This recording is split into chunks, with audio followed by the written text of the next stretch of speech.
Əziz bircələr, bu dəfə sizə oxşarlıqlar layihəsində bir yeni yol açıram. Bu, eyni ildə baş vermiş hadisələrdir. Bunun eyni əsri də gələ bilər. Bu dəfə sizə 962-ci ildə baş vermiş hadisələrin oxşarlığından söhbət edirəm. Belə ki, İbrahim ibn Mərzban Salari dövlətində hakimiyyətə gəlmişdi.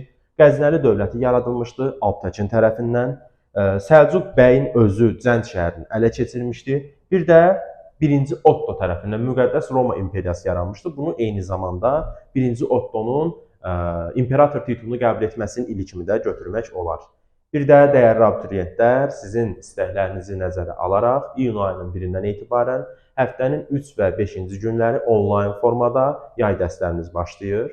Bu dərslər haqqında məlumat almaq istəyirsinizsə, iştirak etmək istəyirsinizsə, rəy yaza bilərsiniz, nömrəmlə əlaqə saxlaya bilərsiniz. Bu dərslərin məqsədi sürətli formada biliklərimizi təkmilləşdirməkdir və növbəti tədrisinə daha mükəmməl vəziyyətə daxil olmaqdır.